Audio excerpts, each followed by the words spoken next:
Hello, and welcome back to the Historia Dramatica podcast. I'm your host, Willem Conley.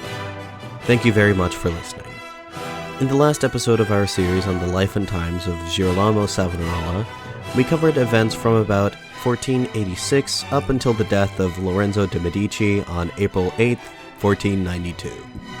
A decade prior to the death of Lorenzo, Savonarola had been reassigned to the convent of San Marco in Florence in order to preach. However, he had struggled to make inroads with the Florentine public largely due to his inexperience in preaching. In 1486, he was reassigned, first to Bologna, then back to his native Ferrara. He spent the next 4 years wandering across northern Italy, honing his preaching skills, and cultivating his reputation to the point that when he was reassigned back to Florence in 1490, massive crowds gathered at San Marco to hear him speak. The primary instigator behind Savonarola's return to Florence had been none other than Lorenzo the Magnificent himself. For the past 2 decades, Lorenzo had enjoyed the position of de facto ruler of the Florentine Republic.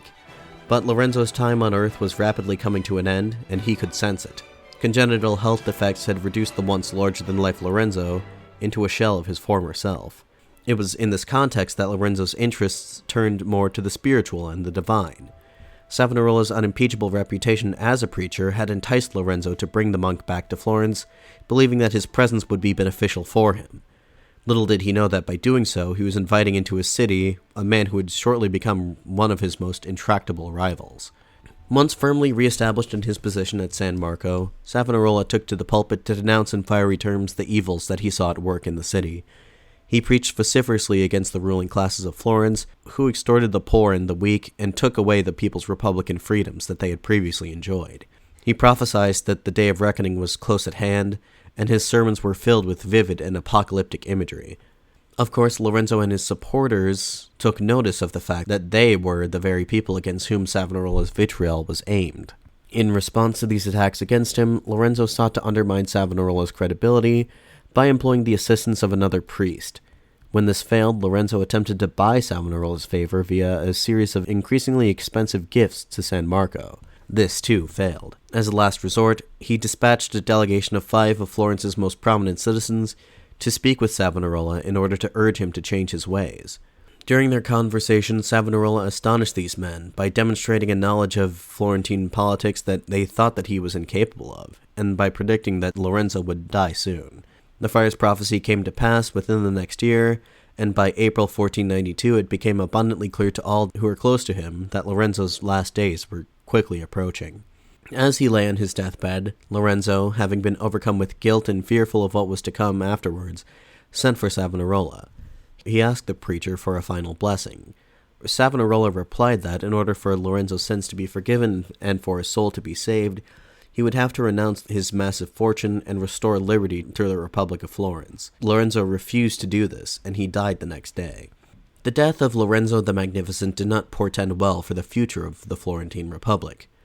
To be sure, Lorenzo had, continuing the precedent set by his father and grandfather, amassed increasingly greater wealth and power at the expense of the people and of the Republic, but his rule provided stability, a flourishing of the arts, and material prosperity. The people of Florence must have been ill with anticipation of what was next to come. Would Lorenzo's death herald a new age in Florentine republicanism? Would his son Piero take over and rule in a similar manner to his late father?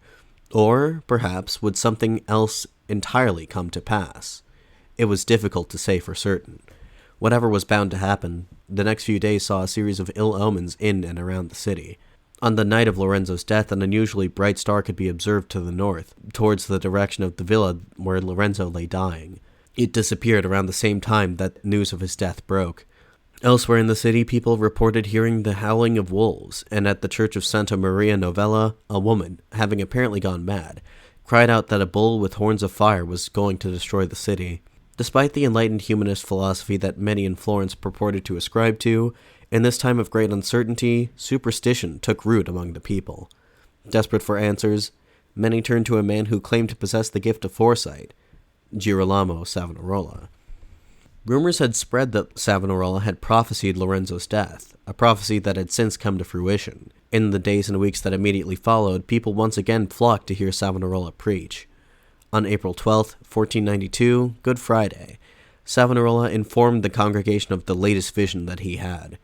Savonarola's biographer Pasquale Violari describes this vision in great detail, quote, "During Lent, and precisely on Good Friday, he saw another vision in which a black cross arose from the city of Rome, and, reaching the heavens, stretched out its arms over the whole earth. Upon the cross was written, 'The cross of the wrath of God.' The sky was densely black, lightning flashed and thunder pealed, and there came a storm of wind and hail, which killed a whole host of people. Then from the center of Jerusalem rose a golden cross, and upon this was written, 'The cross of the mercy of God,' and all nations flocked to adore it." End quote. According to Savonarola, this vision had come to him not during a quiet moment of meditation, but rather while he was in the midst of delivering his sermon. That Savonarola had correctly predicted the death of Lorenzo seemingly gave his words greater credibility. On July 25th of that year, another one of Savonarola's recent prophecies had come to pass. Pope Innocent VII died. By August, his successor had been elected, Rodrigo Borgia, who adopted the papal name Alexander VI. Borgia had hailed from a Spanish noble house. His uncle Alfonso had been elected pope in 1455. The following year, Borgia was appointed to the College of Cardinals. In the intervening decades, Borgia had, demonstrating his aptitude for both backroom politicking and for finance, amassed a great deal of wealth and power, which he leveraged to be elected pope upon the death of his predecessor, Innocent VII. The character of the new pope was well known to the people of Italy. Already the Borgia family had begun to acquire the reputation that they still have to this day, and the name Borgia was already synonymous with such crimes as corruption, incest, adultery, theft, and murder. The fact that Alexander VI had fathered multiple children by different women during his tenure as cardinal was pretty much public knowledge. Therefore, the ascension of a man of this character to the papacy did not bode well for the future of the Catholic Church and for Italy, and only seemed to confirm Savonarola's conviction that the Church had grown hopelessly corrupt and was in desperate need of reform. While Savonarola related words of his vision to the congregated masses, Lorenzo's eldest son, the 20-year-old Piero de Medici, was beginning to take over the reins of power as per his father's wishes, a task that he would ultimately fail to live up to. Given his young age, Piero's failure can be perhaps attributed more to inexperience rather than sheer ineptitude. However, the fact of the matter is that Piero is generally regarded by historians, both contemporary and modern, as being far less capable than his esteemed father. Piero had inherited a fair share of traits from Lorenzo: his handsome looks, irresistible charm, and athletic physique. His father had done his best to groom Piero from a young age to take over for him in the event that he died. To this end, he had employed the best tutors to give Piero an education befitting of a Renaissance prince. Although Piero had demonstrated a certain intellectual aptitude, he had far more of a predilection for physical activities instead, preferring hunting, jousting, and playing football to philosophy and statecraft. Having spent his entire life as the presumptive heir to the Medici dynasty, had imparted an arrogant streak to his personality, which had occasionally led him to act impulsively and rashly. Lorenzo took notice of these character defects and had made an effort to rein in his son's worst impulses. If there was one lesson that Lorenzo hoped to impart to his son, it was that he could not rule alone. In order to rule over Florence effectively, Piero would have to rely on the assistance of the leading Florentine oligarchs who managed day-to-day affairs, and whose support kept the Medici family in power. It seems that Piero did retain this message, but only to a certain degree. Piero was a fiercely independent figure in terms of his temperament. He wished to distinguish himself from his father, perhaps even to outshine him. He had little patience for the men who his father had kept around him, preferring instead to promote his own appointees to positions of power. In this way, the new ruler of Florence had managed to alienate a large portion of his primary base of support, the Florentine oligarchy. This is all to say nothing of the ordinary people of the city, many of whom had disliked Piero from the very beginning. When he demonstrated time and again that the affairs of state could not interest him any less, the young prince only continued to lose the support and respect of the people. And yet, despite displaying only the worst traits of his late father, Savonarola does not appear to have made any great effort to oppose Piero, at least for the first 2 years of his rule. It has been suggested that during his audience with the dying Lorenzo, Savonarola had graciously agreed to acquiesce to Piero's rule. His motives for doing so are rather unclear, but if this was indeed the case, then it explains why Savonarola did not seize on Piero's growing unpopularity to attack him publicly. Of course, this is not to say that Savonarola's preaching decreased in its severity at all during this period. In fact, quite the opposite was true. But rather than resorting to thinly veiled attacks against the city's ruling classes, Savonarola continued to prophesy the impending apocalypse. In a series of sermons delivered in the Advent season of 1492, he began to speak on a new theme, Noah's Ark.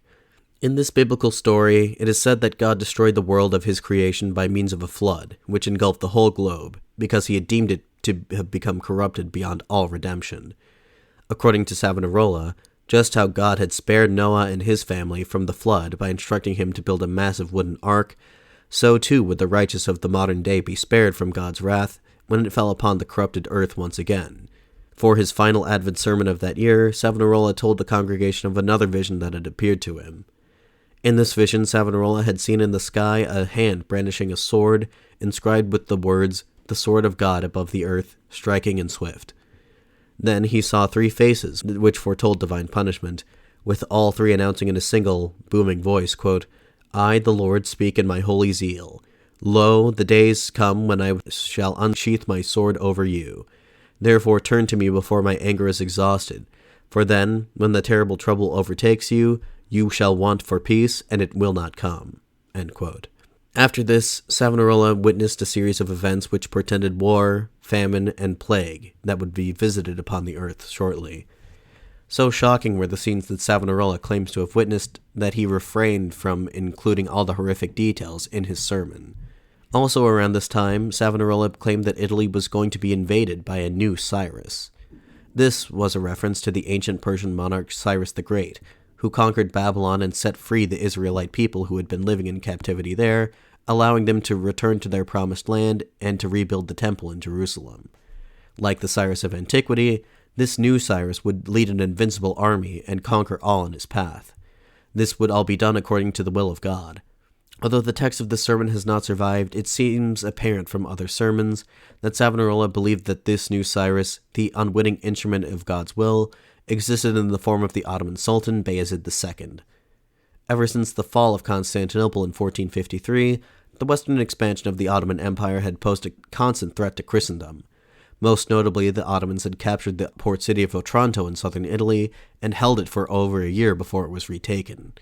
People throughout the Christian world, including in Italy, lived in near constant fear of the Muslim Turks, and Savonarola sought to exploit this fear to further his own agenda. However, as we will see later on, this new Cyrus would come not from the east, but from the west instead. In early 1493, Savonarola departed from Florence and was reassigned back to the city of Bologna. The instigator behind Savonarola's removal from the city appears to have been Piero de Medici. Although the friar had tacitly accepted his authority, Piero still viewed Savonarola as a clear threat to his rule, and so he made arrangements with the proper church authorities to have him sent to Bologna. Although Bologna was at the time a possession of the Papal States, at this time a nobleman named Giovanni Bentivoglio ruled over the city with an iron fist on the Pope's behalf. Savonarola quickly discovered that he could not get away with preaching in the style to which he was accustomed in such an environment, and so he pulled back from such subjects as the apocalypse and the corruption of local elites. Nevertheless, his reputation preceded him, and he still drew in large crowds whenever he spoke in public. Among the regular attendees of Savonarola's sermons in Bologna was Ginevra Bentivoglio, wife of the city's ruler. She had, much to the friar's annoyance, made a habit of arriving late to his sermons, always followed by a full retinue of courtiers. After she barged in on his sermons one too many times, Savonarola finally snapped, shouting, quote, "Look, the devil, come to interrupt the word of God," end quote. The lady of Bologna was so offended by this that she ordered her bodyguards to strike the priest down where he stood, but they refused to carry out such a brazen attack upon a holy man. Not one to be deterred, Lady Bentivoglio then dispatched 2 assassins to murder Savonarola in his cell while he was in the midst of prayer, but Savonarola confronted his would-be killers with such an intensity that they both shrank from their duties. After Easter 1493, Savonarola was allowed to reassume his position as prior of San Marco in Florence. He found the convent in a worse state than he had left it. In years past, the friars of San Marco had always lived rather comfortably thanks to the generous patronage of the Medici family. The convent building itself was a beautiful example of Renaissance architecture, complete with many resplendent frescoes, and one of the largest libraries in Italy at the time. One night, Savonarola had a dream in which he encountered the 28 friars of San Marco who had died during his tenure as prior. To his horror, he learned that all but 3 of them had been sent to hell for breaking their vow of poverty. This latest vision served to convince Savonarola of the urgent necessity to return to the principles upon which the Dominican order had been founded. He was disgusted by the contradictions inherent in his position and was determined to introduce within his own community the humble and austere lifestyle that he so often preached about. In order for this to come about, Savonarola had come around to the idea that he and his followers should abandon San Marco entirely and start anew elsewhere. This almost came to fruition at some point in 1493, when an anonymous patron donated to the monastery an empty, spacious plot of land in the countryside to the north of the city. There, Savonarola believed that he and his fellow monks could, quote, live a life of sanctity, erecting a poor and simple monastery, wearing woolen habits that are old and patched, eating and drinking sparingly, in the sober manner of the saints, living in poor cells without anything but the bare necessities, maintaining silent contemplation and solitude, cut off from the rest of the world. End quote. Savonarola's proposal was seen by the Dominican order's hierarchy as being too radical, and so they moved to veto the move. Owing to a historical anomaly, the Dominicans of Florence and Tuscany were technically under the jurisdiction of the Dominican Congregation of Lombardy, which in turn was under the influence of the Duchy of Milan. Therefore, the ruler of Milan, Duke Ludovico Sforza, could exercise effective control over the affairs of the Dominicans in Tuscany. The Duke considered the abandonment of San Marco to be a considerable blow to his own prestige, and so he tried to prevent it from happening. Piero de Medici, on the other hand, saw this dispute as an opportunity to assert Florence's independence from its stronger rival in the north, and so he supported Savonarola in his decision. In order for the Tuscan congregation of Dominicans to be made independent of Milan, papal approval was necessary. What followed was a series of events that are frankly too convoluted for me to delve into in any great details, but suffice it to say that Piero was able to exert sufficient influence on Pope Alexander VI for him to approve the separation of the Tuscan congregation from the Lombard congregation. Savonarola was now the effective leader of this new congregation, something for which he wrote a letter of thanks to Piero, quote, Magnificent Piero, I told our fathers that it was my intention and the intention of the convent to do all that your magnificence wanted and to do it in the way that you wanted, as I understood it.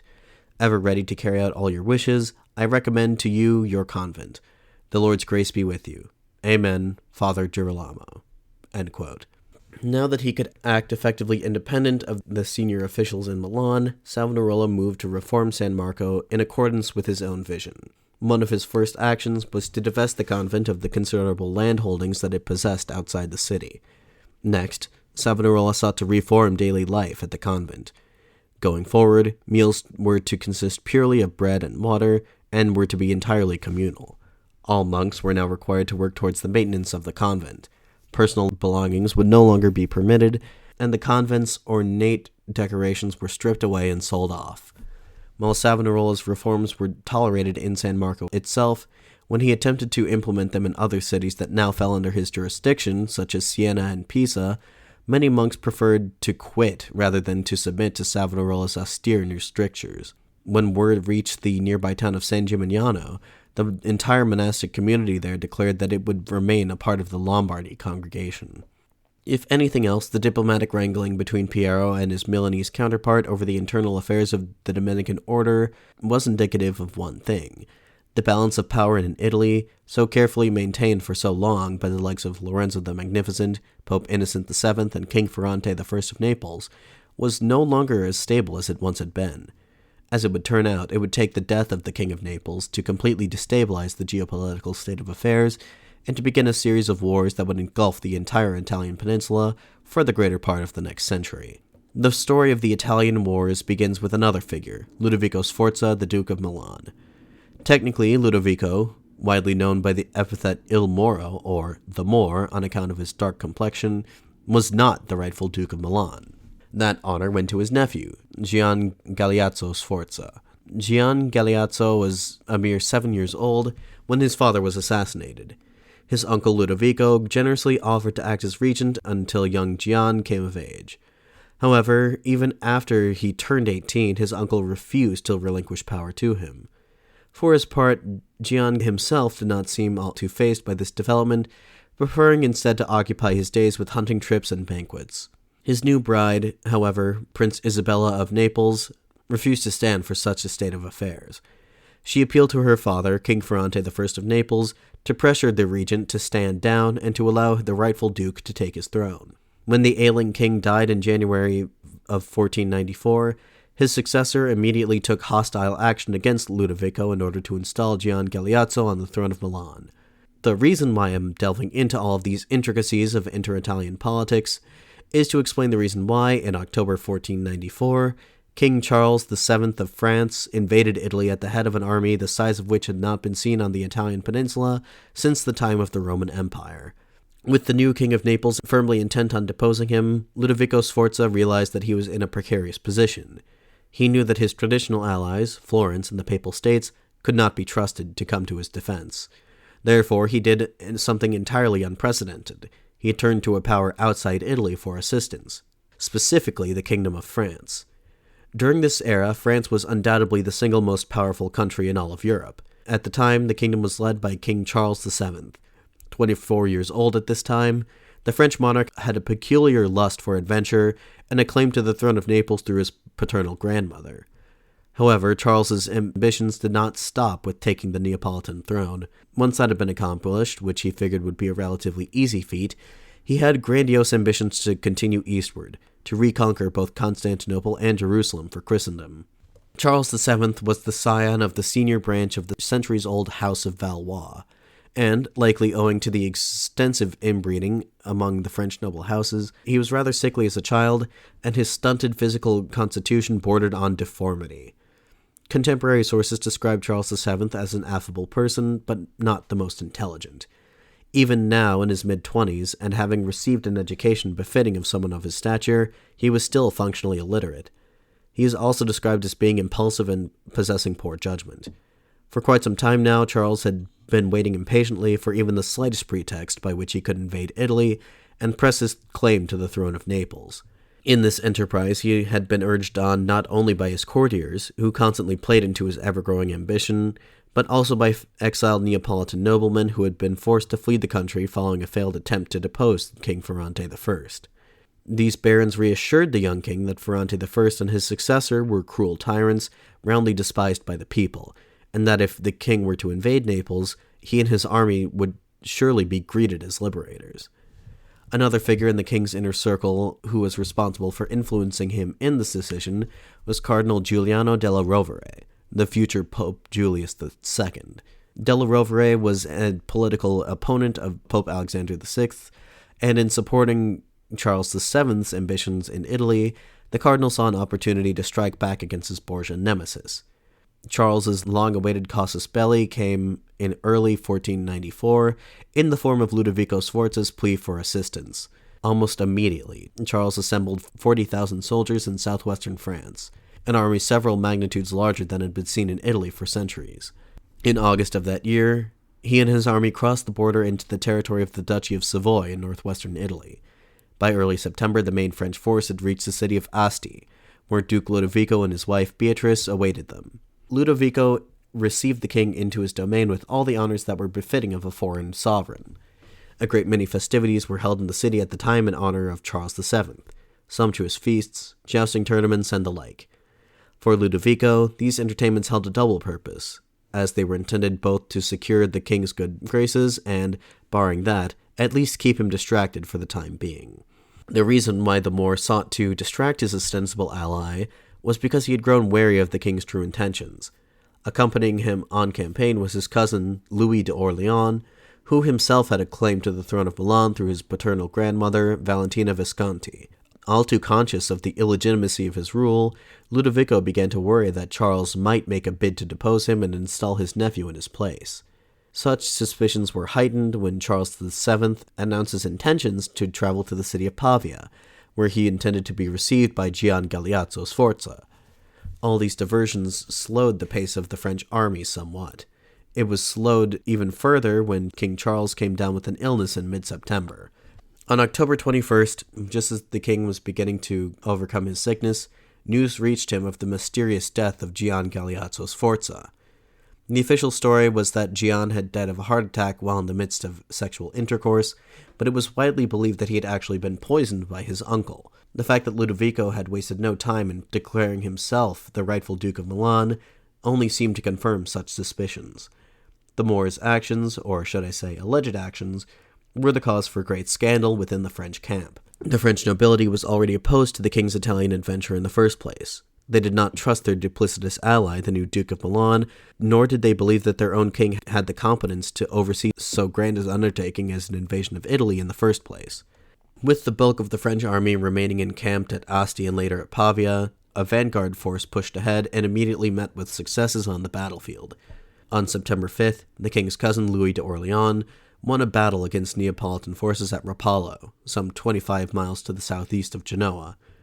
By October, the main French army was on the offensive again, and as they advanced further and further southwards, so too did stories of their massacres of civilians at Rapallo and Mordano. This turn of events had taken the people of Italy more or less completely by surprise. Simply put, the Italians were not accustomed to the French style of warfare. The countless smaller wars which had pitted the various states of Italy against one another had been governed by a sort of unofficial code of honor. They were fought primarily by armies of hired mercenaries, led by captains known as condottieri. Battles between these mercenary armies were often little more than glorified games of tactics, wherein the army that had been outmaneuvered into a losing position was allowed to withdraw from the battlefield with their ranks more or less intact. This meant that a great many of these battles were largely theatrical, nearly bloodless affairs. However, elsewhere in Europe, warfare was conducted in a manner that I assume most listeners would be more familiar with. A life or death struggle to kill as many enemies as possible and to overwhelm the opponent by sheer force of arms. The French also introduced another aspect of warfare to Italy to which the Italians were unaccustomed: artillery. The French army carried with it seemingly endless trains of mobile artillery. Although they may seem primitive by modern standards, at the time these bombards were weapons capable of unbelievable proportions of destruction, capable of reducing fortifications that had stood for centuries into rubble in a matter of mere hours. These unfamiliar ways of waging war inevitably led to rumors to take root of the French army's innumerable size, its ferocious and bloodthirsty temperament, and their near-invincible ability in combat. To the ordinary Italian, this must have seemed an event of near apocalyptic proportions. The entire peninsula was gripped with fear. As the French army rapidly advanced in the direction of Florence, many came to believe that a violent sack of the city was imminent. Amidst this atmosphere of trepidation and confusion, Savonarola took to the pulpit on September 21st. That day, he drew in the largest crowd he had encountered by far. At this point, Savonarola was a much different man than he had been when he had first arrived in Florence all those years ago. He now knew how exactly to handle a crowd. For Savonarola, this moment must have brought some sort of perverse gratification. For 2 years now, he had been prophesizing about the new Cyrus, who would exorcise the church of its demons and punish all of Italy for its many sins. Now, at last, that instrument of God had arrived in Italy in the form of King Charles VII and his mighty army. An excerpt from his sermon, quote, "Lo, the sword has descended. Finally, the scourge has fallen upon us, and the prophecies have reached their fulfillment. Lo, it is the Lord God himself who leads this army. Such a thing was not prophesied by me, but by God himself, and now it is coming into being. More than that, it is taking place before our very eyes." End quote. Savonarola's sermon on that day shook many in the audience to their core. While the tone of his sermon was by no means out of the ordinary for him, the context in which it was given made all the friar's words ring out all too true for many in the congregation. Pico della Mirandola later recalled that upon hearing these words, he began to quake in fear. Others had a more difficult time maintaining their composure, as some began to loudly weep, while others cried out to the heavens, begging God for his mercy. Afterwards, when the people dispersed from the cathedral, one eyewitness wrote, quote, "Everyone walked in awestruck silence about the city, as though they were only half alive." End quote. In late October, the French army reached Tuscany and brutally sacked the town of Fivizzano in the northern part of the region. Even at this time, as the situation grew more and more precarious by the day, Piero de Medici hesitated to declare for one side or the other in the conflict. His critics are point too quick to this equivocation on this all-important matter as the ultimate evidence of his craven character. But to be fair to Piero, this was a very complicated matter, and the decision before him was not an easy one to make. On the one hand, Florence could side with Naples. In earlier years, the Florentines could rely on the support of the Papal States if they chose this course of action. But with a man as duplicitous as Alexander VI now serving as Pope, their allegiance could not be counted on. If the Papal States were to remain neutral, Florence would be left to face the might of the French army practically by itself, a terrifying prospect.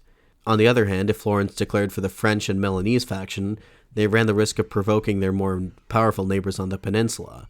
The longer that Piero prevaricated, the more quickly he hemorrhaged the support of all those in Florence, even those whom he had considered to be personal friends. Among the members of Piero's inner circle was a name that I'm sure will be familiar to most, Michelangelo Buonarroti.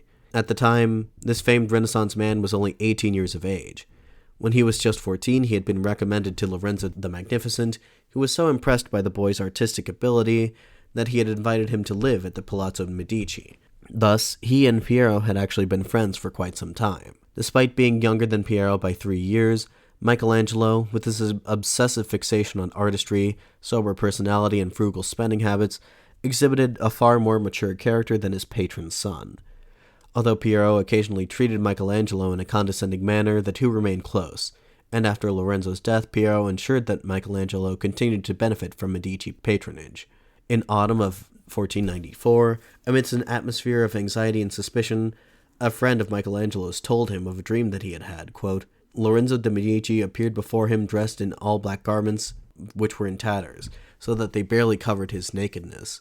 And Lorenzo had commanded him to say to his son Piero that in a short time he would be driven from his house and would never return. End quote.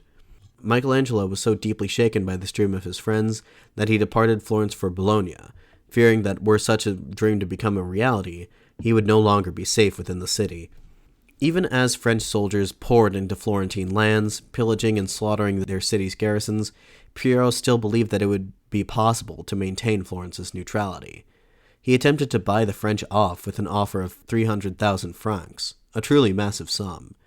When this was rejected, Piero decided to undertake a course of action that, more than anything else, would earn him the epithet by which he is remembered by history, Piero the Unfortunate.